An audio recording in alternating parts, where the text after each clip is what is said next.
Yes. Good morning. Je commence par dire merci à M. Doroszewski, M. Karlowicz, pour m'avoir invité la première fois en Pologne. C'est un très grand plaisir pour moi, un très grand honneur. Et je remercie particulièrement pour me permettre de parler en français. Mon anglais serait une peine pour vous de l'écouter, donc je pense que si je parle avec ma prononciation italienne, le français, ce serait assez compréhensible pour vous. Avant de commencer de parler de Dionysos Gigantomachos, ce qui est mon thème aujourd'hui, il faut que je dise deux choses préalables très importantes pour comprendre mon argumentation. La première est que dans mon image de Dionysos qui s'est produite par de longues études iconographiques, pour moi, Dionysos n'est pas le contraire de Apollon, mais Dionysos, il faut le comprendre comme la divinité autre par rapport aux autres divinités olympiennes, mais autre à l'intérieur de la police. Donc pas en contraste avec la vie civilisée, pas le patron que du monde sauvage, mais une divinité située au cœur de la police, comme disait aussi Claude Bérard. Le problème que Verdon s'était posé, cette image a été, disons-nous, établie définitivement, je pense, par Vernon en 1986. Mais pour lui, il y avait le problème de comprendre comment cette divinité, patronne de la police, pouvait devenir le patron des empereurs, du pouvoir central des empereurs.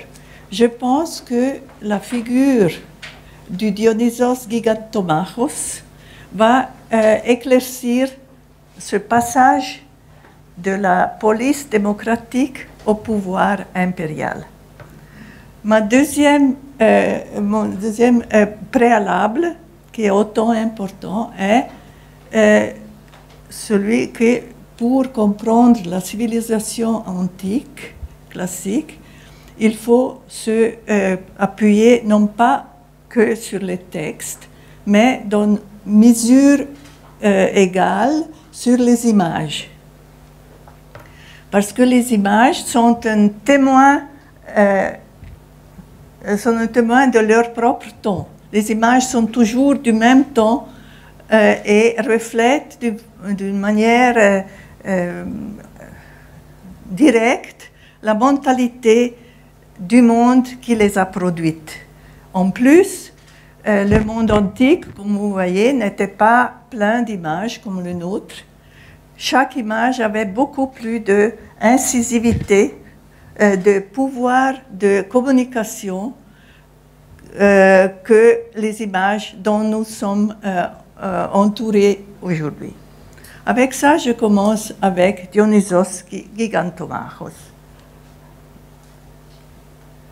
La manière traditionnelle de représenter Dionysos est celle que vous voyez ici dans deux exemples. Un exemple du VIe siècle. Ah oui. Vous voyez ici Dionysos, c'est la première représentation de Dionysos dans l'art athénien. Et vous voyez, il porte aussi le nom de Dionysos. Et il est une personne avec une grande dignité, habillée jusqu'aux pieds, avec ses attributs. Et dans la même manière, on le représente aussi dans les figures rouges du Ve siècle, de la période classique d'Athènes. Donc c'est cette image de Dionysos que nous rencontrons normalement du commencement du VIe siècle jusqu'au milieu du Ve siècle. En 80-30, il y a un changement radical de l'image de Dionysos. Une image, quand même, il faut le dire, qui ne supplante complètement l'autre. L'autre reste valable dans une certaine mesure, mais juste après 430, avant notre ère, l'image dignifiée de Dionysos change. Il devient un jeune homme, très beau jeune homme, presque nu, dans une position décontractée.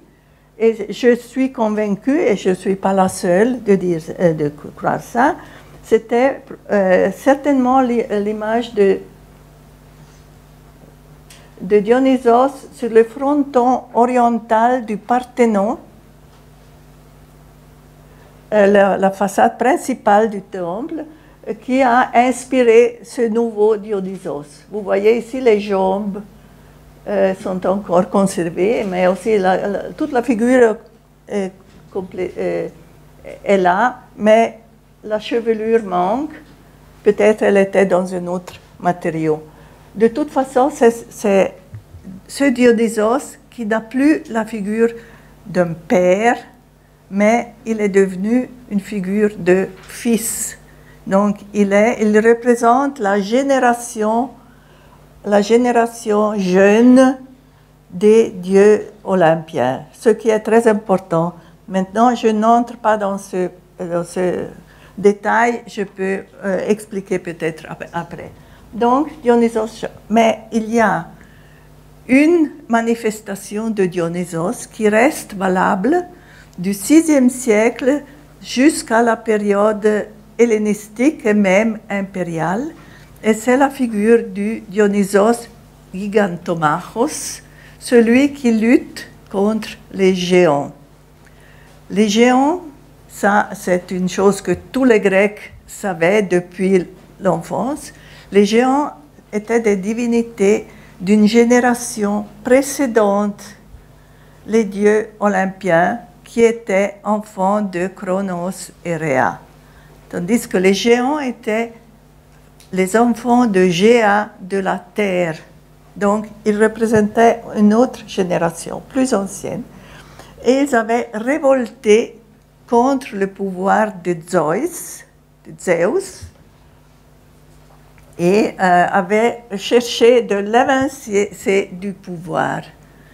Il y eut une lutte violente entre les dieux olympiens et les géants. Et nous voyons, même par les textes, Dionysos qui lutte toujours et d'une manière très efficiente du côté des dieux et non pas des géants. Donc cela confirme l'idée que Verdon avait sur Dionysos. La lutte des dieux olympiens contre les géants a toujours été pour les Grecs une préfiguration de chaque lutte de la civilisation contre la subversion ou contre la sauvagerie. Donc, pour les Grecs, la gigantomachie était la préfiguration de leur propre lutte contre, par exemple, les Perses, ou plus tard les Pergaméniens contre les Galates. C'est pour ça que le thème, le sujet de la gigantomachie était un sujet préféré pour les bâtiments officiels de la cité, de la police. Et on trouve la gigantomachie pratiquement sur tous les temples grecs qui portent une décoration sculpturale. Pas tous les temples avaient une décoration sculpturale, mais où nous avons une décoration sculpturale, presque toujours, il y a aussi la gigantomachie comme préfiguration de la position des Grecs dans le monde en contraste avec la barbarie. Le premier exemple que nous connaissons est celui sur le trésor des Siphniens dans le sanctuaire d'Apollon à Delphes. Vous voyez ici, c'est le temple d'Apollon à Delphes. Et ici, c'est le trésor des Siphniens. C'était un trésor très richement sculpté parce que l'île de Siphnos, dans les Cyclades, était une police très riche. Ils avaient des mines d'argent et donc ils étaient très riches et pouvaient se permettre d'ériger un trésor très, avec une décoration sculpturale très riche. Vous avez cette décoration tout autour des parois extérieures et sur les deux frontons. Et la première partie de cette frise était celle que le public, le visiteur du sanctuaire, voyait le premier. Vous voyez, il monte comme ça. Et il passe à côté du trésor de Symphien, du côté nord de ce trésor. Et c'est là qu'est représentée la gigantomachie. Naturellement, elle n'a pas complètement survécu, mais elle est assez bien lisible pour nous. Vous voyez ici, il faut adjoindre, excusez-moi.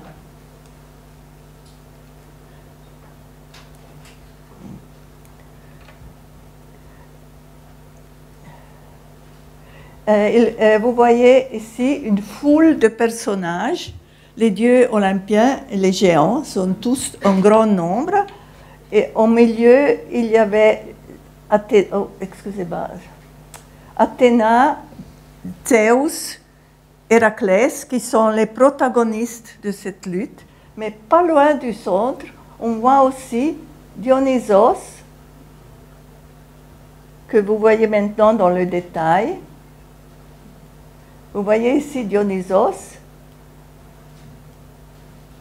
vêtu d'une manière canonique jusqu'à l'époque impériale. Il porte le chiton court qui laisse libre les jambes pour la lutte et il porte aussi une peau de panthère sur les épaules. Il lutte probablement avec le thyrse qui n'est pas conservé parce qu'il était probablement en bronze.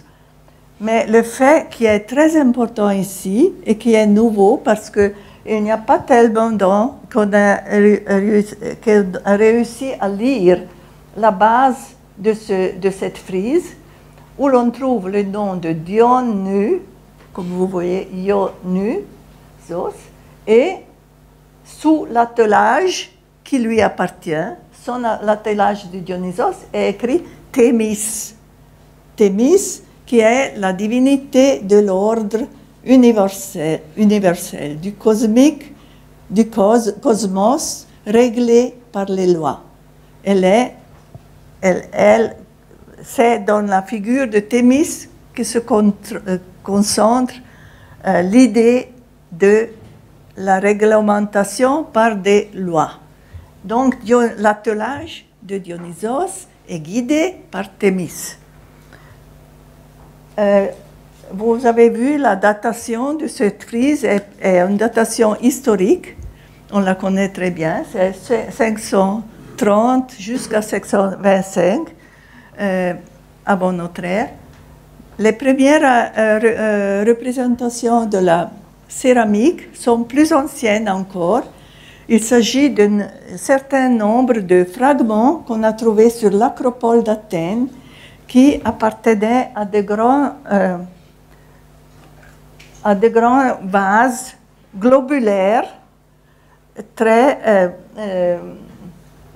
grands, très somptueux, décorés eux aussi par la gigantomachie, dédiés probablement par les céramistes eux-mêmes à leur patronne Athéna dans son sanctuaire principal dans le monde, celui de l'acropole d'Athènes. Et là aussi, il y a plusieurs exemples de Dionysos, mais celui-là est celui qui est moins détruit, mais a été reconstruit d'une façon très crédible. Et vous voyez ici Dionysos, dont se conservent les jambes et la panthère qui l'aide. Et il y a, en dehors de la panthère, ce n'est pas bien lisible, il y a un lion et un serpent qui l'aident. Vous voyez ici, c'est le nom aussi, Dion est là. Donc il est couronné par une couronne de lierre. Et là aussi, Dionysos est représenté d'une façon analogue à la frise des Siphniens à Delphes.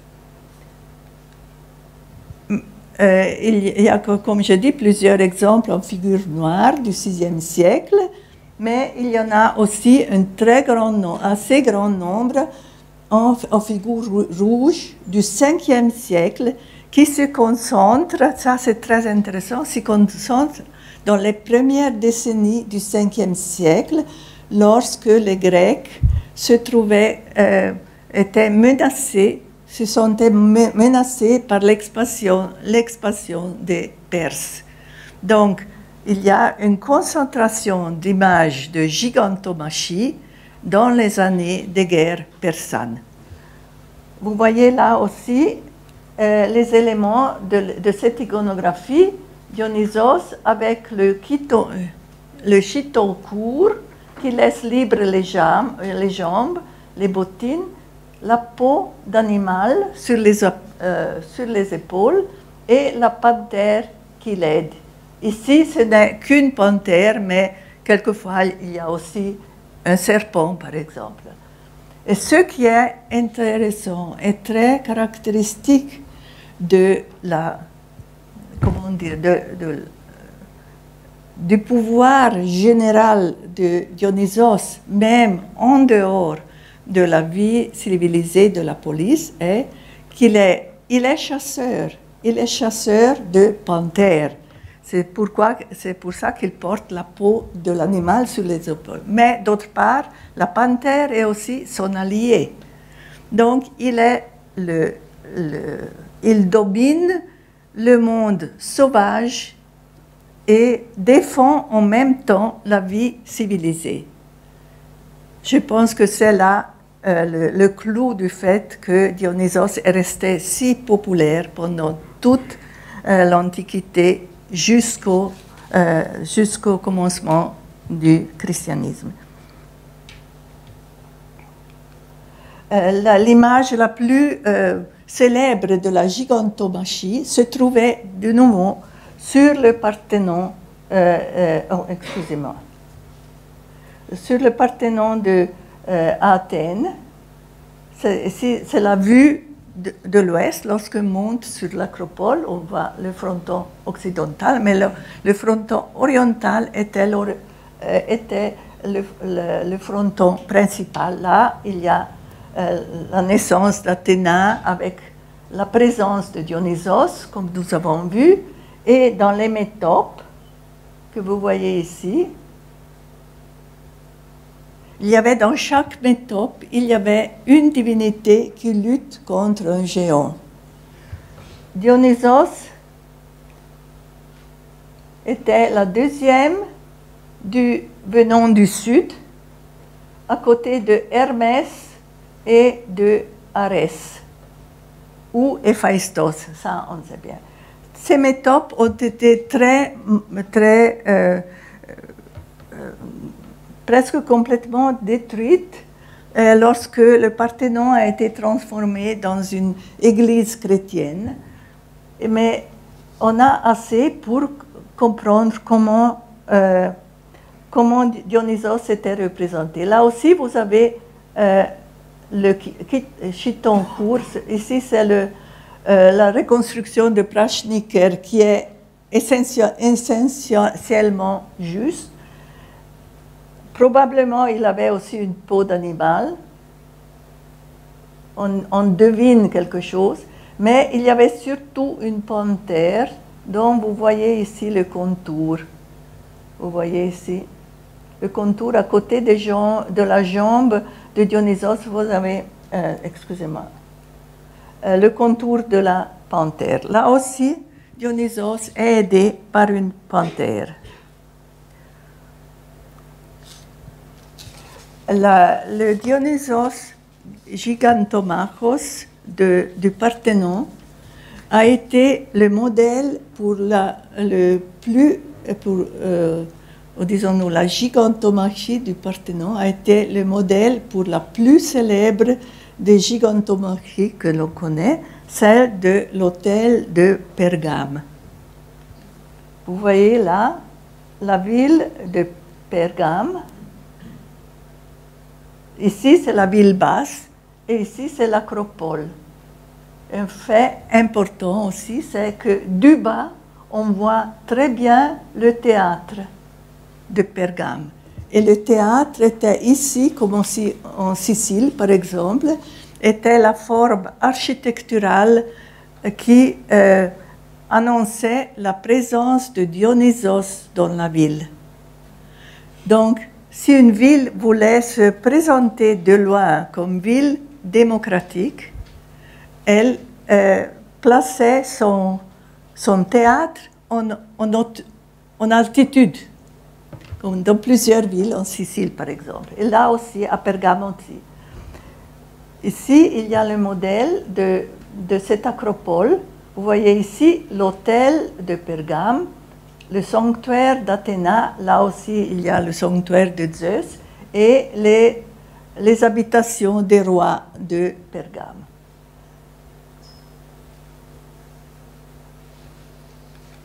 Ici, la reconstruction de ce monument que, comme vous savez, est pratiquement a survécu et se trouve aujourd'hui, au moins les reliefs, se trouvent aujourd'hui à Berlin, comme vous savez.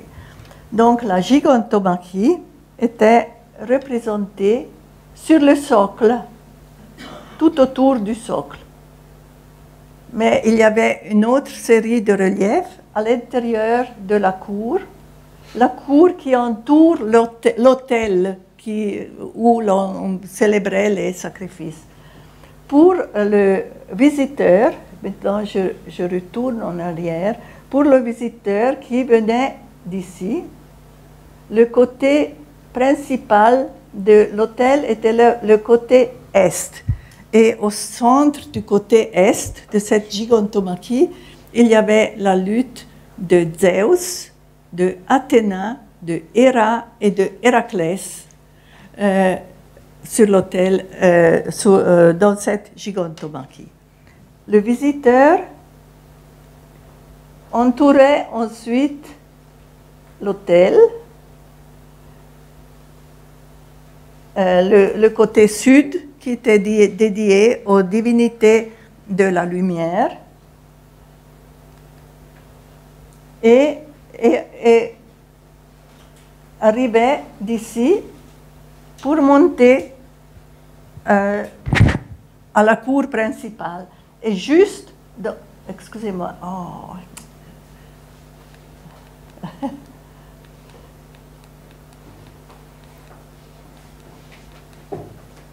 Ecco. Juste là, dans cet angle ici, où le visiteur entoure le monument pour entrer dans la cour, se trouve Dionysos. Vous voyez ici les particuliers, vous voyez le détail, vous voyez ici Dionysos de nouveau avec le chiton court, avec la peau de panthère sur les épaules et la panthère qui l'aide. Vous voyez ici la jambe de la panthère. Son adversaire était un géant déjà atterré. Je vous montre ici comme... Oh. Probablement Dionysos prenait son adversaire par les cheveux. On voit ça ici dans une image sur un vase apulien du IVe siècle. C'est d'une façon analogue qu'il faut imaginer Dionysos. De l'autre côté, celle qui l'aide, là il y a aussi une inscription fragmentaire, mais qui est très probable, Cébélé. Cébélé a eu un rôle important dans les mystères dionysiaques de Pergame, par lesquels Pergamon est très célèbre dans toute l'Antiquité. C'est une présence dans la gigantomachie qui est exceptionnelle et qui est typique pour Pergame. Mais Dionysos n'était pas présent que dans la gigantomachie, il était présent aussi dans l'autre relief, celui qui entourait la cour, derrière les colonnes, derrière la colonnade, dans la paroi derrière la colonnade, il y avait une longue frise qui racontait les histoires de Téléphos. Téléphos qui était le fondateur, pour les Grecs, le fondateur de la dynastie attalide des rois de Pergame. Il y avait plusieurs épisodes tout autour de cette cour. Au centre de cet épisode, dans l'épisode central, il y a l'apparition de Dionysos, que vous voyez ici. Une très jolie image de Dionysos. C'est Dionysos vraiment un très beau personnage qui provoque la chute de Téléphos dans sa lutte contre les héros grecs qui envahissent le territoire de Pergame.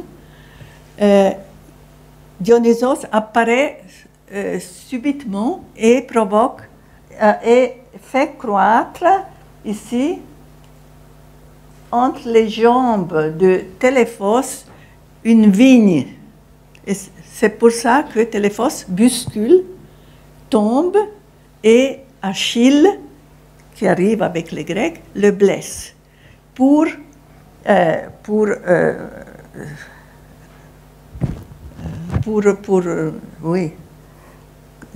curer cette blessure, il est obligé de rentrer en Grèce et de se révéler comme fils de Héraclès. Téléphos est fils de Héraclès et donc est le fils aussi de l'héros qui a, avec l'aide duquel les dieux vainquent les géants. Et il est en même temps le fondateur de la dynastie attalide des Pergaméniens. Donc, nous voyons là une réponse au problème posé par Vernon, comment c'est que Dionysos a pu être le patron de la police démocratique, mais après aussi du pouvoir des rois hellénistiques et après des empereurs romains. Ça s'explique par ce fait exceptionnel que Pergame était un royaume, mais était aussi une police. Du commencement, Pergame était une police et était fier de ça. Et Pergame se considérait l'Athènes d'Asie. Et les institutions politiques de la police étaient toutes présentes à Pergame. Les rois, peu à peu, avaient pris ces charges des institutions démocratiques, mais jusqu'à la fin, jusqu'au moment où Pergame est donné pratiquement aux Romains, Pergame reste une police. Donc là, nous avons le passage de la police au royaume. Et il y a un petit témoin de ce passage. Ce sont un père d'autel qu'on a trouvé dans une salle de culte des Dionysistae de Pergame. C'était une salle où on célébrait le culte peut-être même les mystères dionysiaques. Et là, on a trouvé, dans les ruines de cette stèle, on a trouvé deux autels qui étaient la décoration probablement de cette salle. La première, elles sont la même, elles sont un pair, ils sont exactement décorés de la même façon. Ici, il y a la dédicace à Sébastien, c'est Auguste, et ici à Dionysos Kategémon, le Dionysos Kategémon qui était le Dionysos de Pergame. Ce Dionysos de Pergame, qui avait cette double identité de patron de la police et de patron des rois, est celui qui passe dans la iconographie impériale, comme nous voyons ici. C'est une statue dont on a plusieurs copies, très grandes, copie d'un original grec en bronze des années autour de 400 avant notre ère. Et ça, ici, je le dis en parenthèse, je pense que le Dionysos des Bacchantes d'Euripide se présentait sur la scène de cette façon-là que vous voyez. De nouveau, Dionysos avec le chiton court, avec la peau d'animal, avec son tirse, et puisque la copie en marbre avait besoin de soutien, les copies romaines, dans les copies romaines, il appuie son bras sur une figure, ici, qui est la figure de Spes.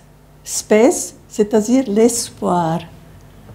Dionysos gigantomachos, victorieux sur les géants, sur la subversion, est celui qui donne l'espoir du bien-être, de la prospérité, du bonheur à chacun et à la communauté.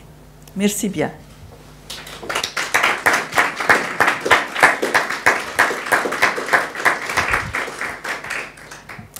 Madame la professeure, merci bien pour votre présentation très intéressante. Now we have some time for discussion, so if you have questions or remarks. Yes, please. Bonjour, je m'appelle Jan Kozłowski, Institut de philologie classique à Varsovie. Et je n'ai rien d'ajouter, rien d'important, mais je voudrais vous remercier vraiment beaucoup pour votre lecture parce qu'elle était très dense et très claire. Et je vais retenir beaucoup des choses qui ont été exprimées d'une façon vraiment très claire. Merci. Et à retenir, comme par exemple le motif de cette gigantomachie. Ça, j'ai saisi maintenant. Pourquoi et comment? Le double caractère de la panthère, par exemple. J'ai eu cette réflexion et immédiatement après, vous avez dit ça. Ou bien sur l'imaginaire, que les images sont plus denses. Donc, je suis comme professeur, comme enseignant, très reconnaissant pour cette lecture parce qu'elle était très instructive pour moi. Merci beaucoup. Merci à vous. Merci, Jan. Any other questions and remarks? Yes, please, Professor Seifert.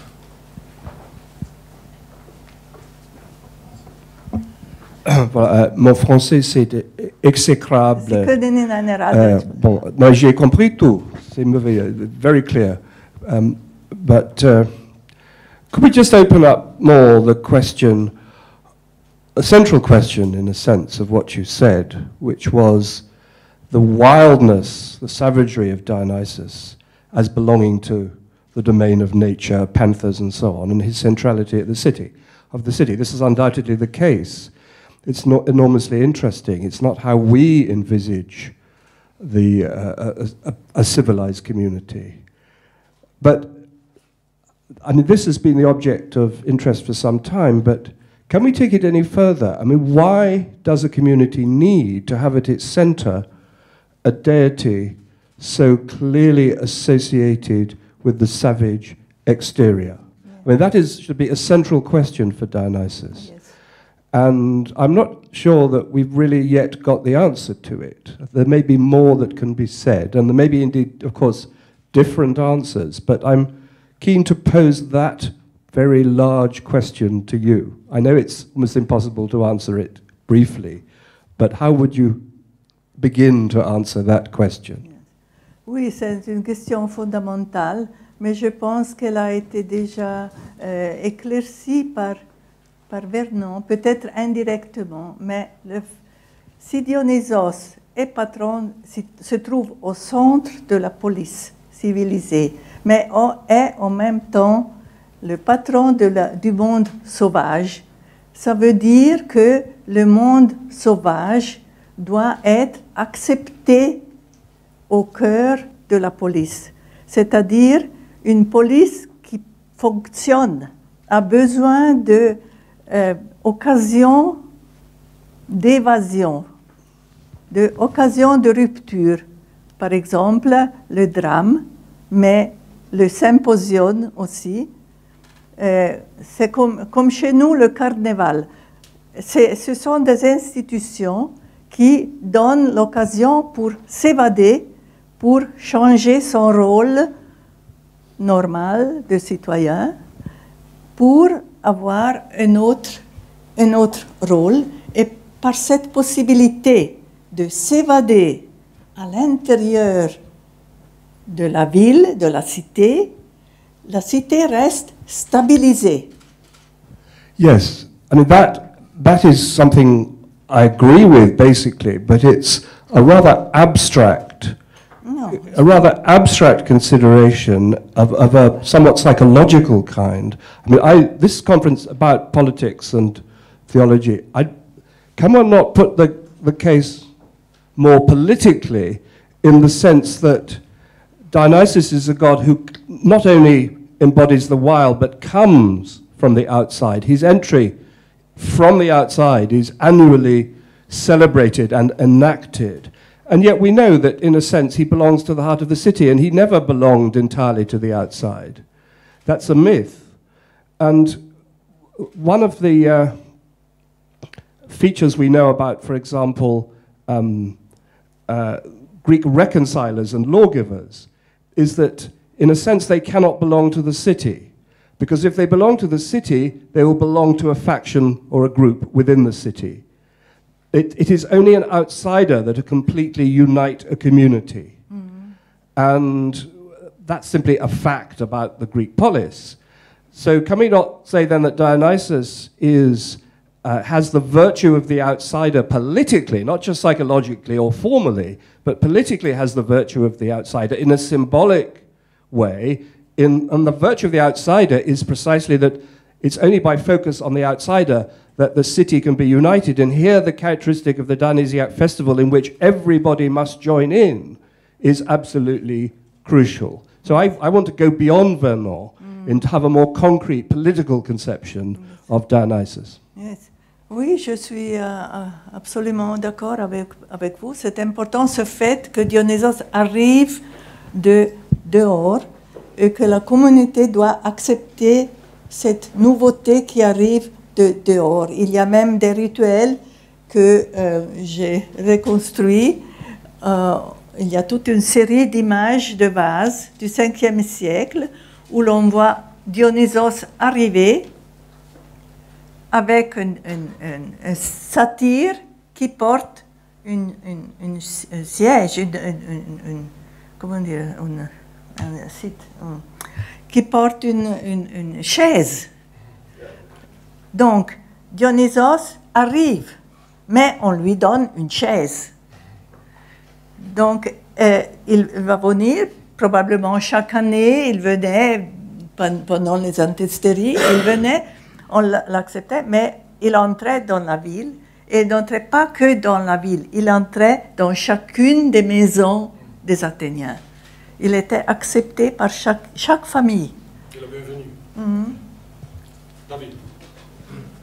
Posso porre la domanda in italiano? Sì, senz'altro. Sì. Sono David Hernández de la Fuente dell'Università di Madrid e grazie tante innanzitutto per la bellissima relazione che mi è tanto piaciuto e sono d'accordo, condivido anche l'idea del ruolo di Dioniso, il vincitore dei giganti dal punto di vista della politica, per il simbolismo politico nell'epoca classica, ellenistica, vero? Ma io mi sono occupato piuttosto della tarda antichità e mi sembra anche che bisognerebbe aggiungere anche il ruolo di Dioniso come vincitore degli indiani, che, da Alessandro, no? E mi chiedo se lei ha studiato questo rapporto fra le due immagini, voglio dire quella di Dioniso vincitore dei giganti con quella degli indiani, perché anche per gli imperatori romani è più, mi sembra che sia più importante quella, per esempio dal punto di vista di Galerio, la tetrarchia, quello di cui mi occupo io,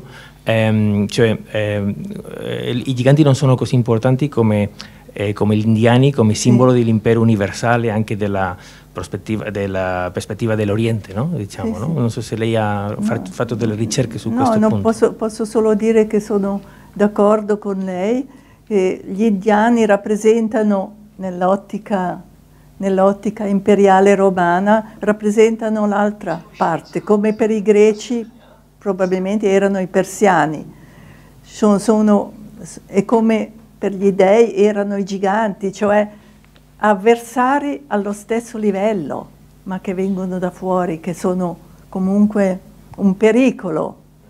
Ed è importante che Dioniso possa tornare vittorioso degli indiani, come era già stato vittorioso sui giganti, mi sembra logico.